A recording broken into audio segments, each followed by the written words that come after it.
Welcome to video 2 of this series on getting started on your positionality statement. Again, I'm only going to use video for this slide because that way you don't have to see my wild hand gestures. But we're going to talk a bit about how you actually get started in writing a draft of a positionality statement. And again, I would like to quickly acknowledge Sakira Hudson, Kat Clement, and Jacqueline Siegel for their work in helping me kind of conceptualize how I think about positionality, how I think about reflexivity, especially within open science movements. So if you are on Twitter, please give them a follow. Please read their work. It's all excellent.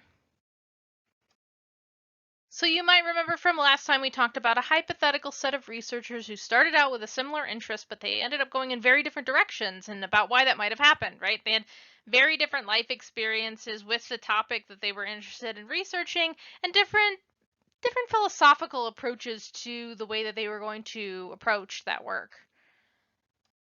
You might also remember the questions that qualitative researchers might ask themselves throughout the research process and how that can be really helpful whenever you're starting a project and also working through those different stages of the research process. And lastly, you might also remember we did this social identity mapping activity. If you did do it already, it would be good to do it now. We identified those different facets of our social identity. They didn't have to be the ones on that are shown on the screen here.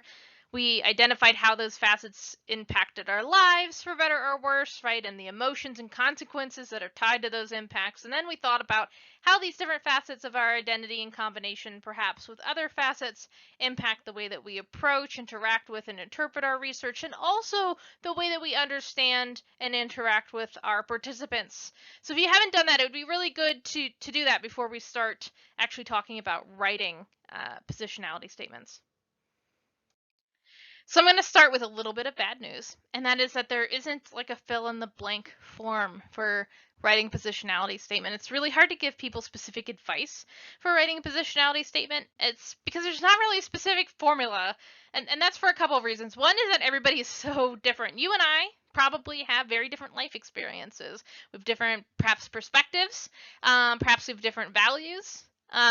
We're probably researching different things from different epistemologies, different research paradigms, probably have different training. Maybe we're even in different fields, right? And so my positionality statement is not going to look like your positionality statement. That's probably a good thing. But it does mean that it is kind of hard to give blanket advice for writing one. So we will go through a couple of examples, and I won't read them to you because that would be obnoxious. But I will point out some of the stuff that gets covered, so you can kind of see and start to connect those dots about what might be interesting for you to include in your own positionality statement. And I will give you some tips for getting started. In addition to the social identity mapping activity that we did last time, I want to talk about a couple of things that may be really helpful for you to consider. The first is I'd like you to consider what you and your team bring to the table. What are your strengths? Why are you great people to be doing this study, right? Maybe you have very specific training. Maybe you've got insider or outsider status. Both of those things can be good depending on the context.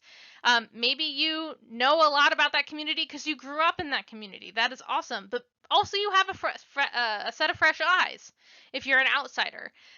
Maybe your team has a mixture of both. That would be excellent. That's almost the best of both worlds because you both have that insider knowledge, but you also have that fresh outsider perspective.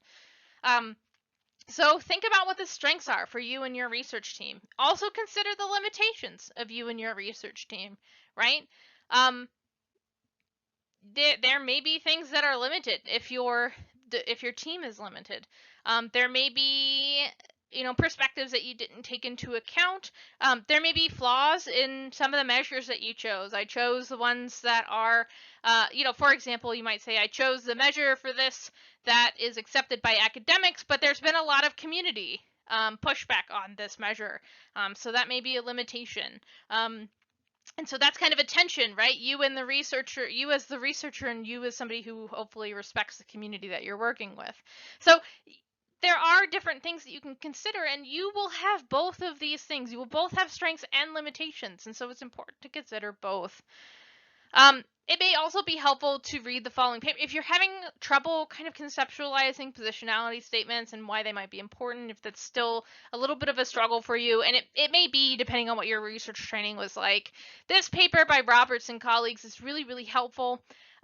It's primarily a research article about research that highlights race within the field of psychology, but it also does a great job of highlighting why positionality and reflexivity are important within research.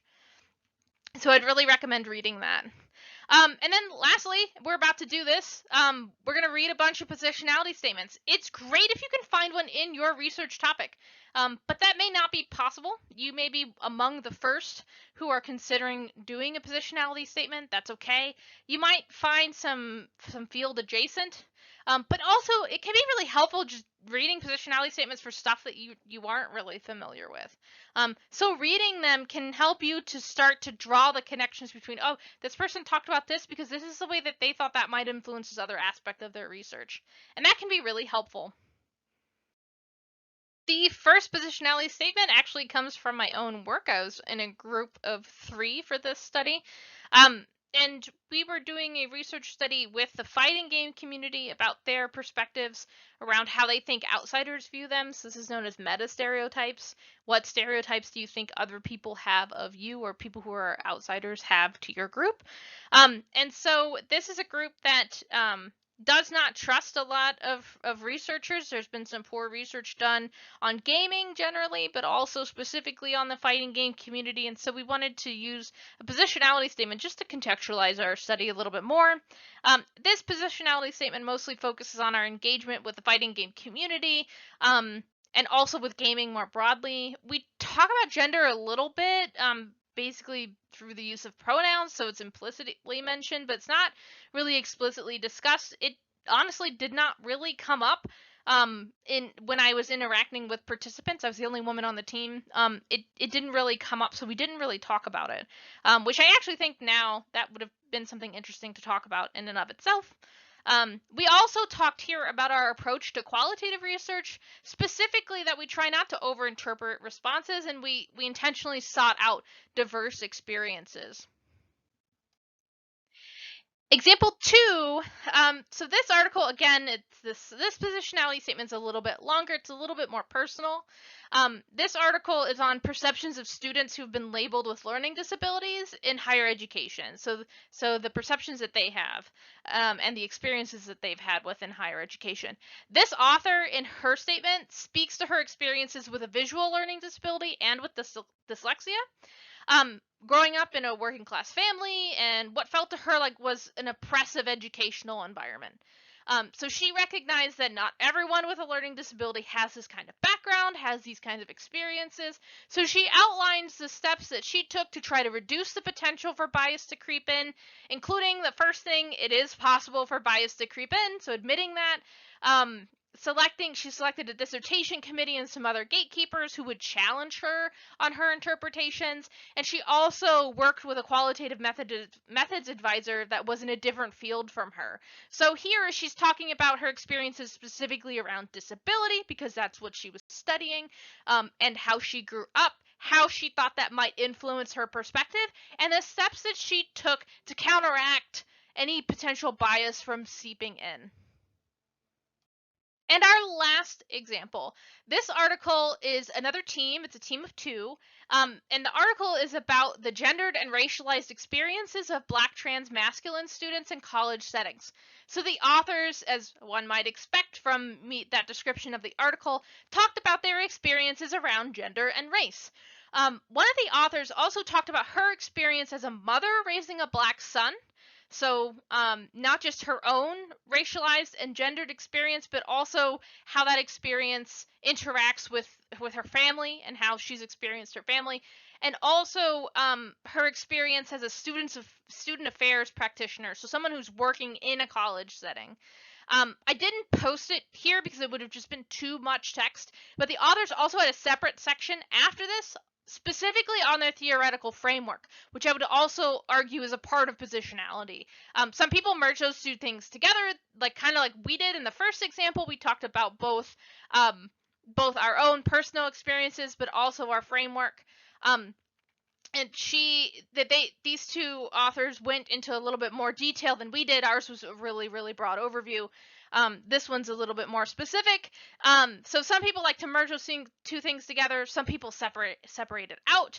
As these authors have done, it feels like it's mostly an organizational choice. So you're not right or wrong for separating those out or putting them together. It is purely a personal choice and whatever makes most sense for you and the paper that you're writing. So you can see from those three examples, right, that people talked about different things and they were relevant to the study that they did, right? So I'm going to cover a couple of common questions. As I said before, it's really hard to say talk about this thing, then talk about that thing, then talk about this other thing, because as you can see, positionality statements are very different from one another. They can be wildly different depending on who's doing the research and what research is being done. So I did want to cover some common questions that I think can apply to most, if not all, positionality statements. The first question that I often hear is, where does a positionality statement go? This is an excellent question. I have most often seen it in the method section. It can go in the beginning of the method section if that makes sense to you. I tend to put it at the end of the method section. I don't know why. It just seems to flow with the way that I write my articles. I have occasionally seen it at the beginning or at the end of the intro, right? So right before the method section start. That's fine. I see it less commonly, but that also makes sense to me. Where it makes the least amount of sense would be sticking it like in the discussion or something, because positionality statements are helpful as a way to transparently report more context about the study. So sticking that at the very end, I mean, that could introduce some information that helps to recontextualize the rest of what you wrote. And so having that in the beginning just helps the readers a little bit more. To me, it makes more sense to either stick it in the method section or to stick it at the end of the intro. But your mileage may vary. As you write and you're rereading it and you're drafting everything, you may find that there's a different place that makes the most sense to you. For me, end of method section is where I tend to put it. Another question, two similar questions actually. Do I have to disclose everything about myself, and do I have to disclose something I'm uncomfortable talking about? No. No to both of those. First off, we don't want you to disclose everything about yourself. This isn't a biography, right? It's not your whole life story. You may have a very interesting life story, but we're really concerned about the context to this research study. So make sure that what you're disclosing is stuff that's relevant, that you think could be relevant to this study. And no, you don't have to disclose anything that you're uncomfortable talking about. If it's very painful for you, or it's just something that you haven't really worked out yourself and you're not really comfortable with putting that onto paper yet, you don't have to disclose that. No journal article, no journal editor or journal reviewer should try to force you into disclosing something that you're not comfortable talking about. That would be unethical for a variety of reasons. If I'm not part of the group that I'm studying, does that mean that I can't do research on that group? I think sometimes people misinterpret positionality statements as some kind of credentialing process. It's not. It's just context about the study. Like I said, if I were doing a study on masculinity, right, just because I'm not a man does not mean that I can't do research on men, but it is perhaps important information for an audience to know if they're reading about my study. So it's not permission to do something. Bad research can be done by in-group members too. So this is not a credentialing process, so no, it does not mean that. But if everybody in your research group does not belong to that group, there may be something that you might consider different steps to kind of potentially reduce any bias that could creep in. This could be through a lot of other qualitative practices like member checking and stuff like that, where you're actually going back to the community, presenting your results and asking for feedback and kind of just having a conversation about what those results mean. It could be bringing somebody onto the team or multiple people onto the team that have that experience. There are different steps that you can take to try to reduce bias, as evidenced in that second example, right? But it doesn't mean that you can't study that group. There's no one that's going to swoop in and say, no, you can't do that. And then also, can a reviewer recommend rejection based on a positionality statement? I think sometimes people are afraid if I'm the wrong person or say the wrong thing. I would say, and this is me speaking as myself, As somebody who advocates for positionality statements, for reflexivity, for open science, for all of that, I would say if a journal editor straight up says your positionality statement is dumb, we're not accepting it, I would say put that journal on blast. Like, the purpose is not to reject somebody based on a positionality statement. Again, this isn't some kind of credentialing process, right? I can only think of really extreme reasons why somebody would want to do that. I don't think that it's a good idea to reject people on positionality statement. Now, a reviewer might say this positionality statement seems really shallow or something like that, right? They might ask for there to be a little bit more reflection or a deeper reflection, but I I wouldn't trust any reviewer that just outright recommends rejection based on a positionality statement for any, reasonable positionality statement. So you might be like, okay, I've written a draft. What now? Well, just like a draft of anything else. It can be really helpful to ask somebody else to read it. This could be somebody else on your research team, maybe that wasn't involved with that specific study. Could be a friend, a trusted colleague. I'm happy to read a draft if you'd like me to take a look at it. It's good to provide some context of the study if you're having somebody read it who wasn't involved in the study at all. And also, I find it really helpful to let it sit for a while. You may not be happy with how you word something, or you may have a revelation later that you're like, oh, I really should have talked about that. Giving yourself space to not think about it for a while can be really, really helpful. Again, positionality statements are so individual, and they're so unique to each study because different context is needed within each study. It's really hard to give specific advice about what to include or not to include, how long it should be, how it should be written. Some people prefer a more personal style, some people prefer a more formal style. It really is kind of up to you to find a way to make that fit in with the style of your study and the way that you write. There's going to be different field conventions that we can't cover here, but if you really give yourself the chance, I think you'll find it's a really helpful process, and hopefully it's something that you find brings more meaning to your work.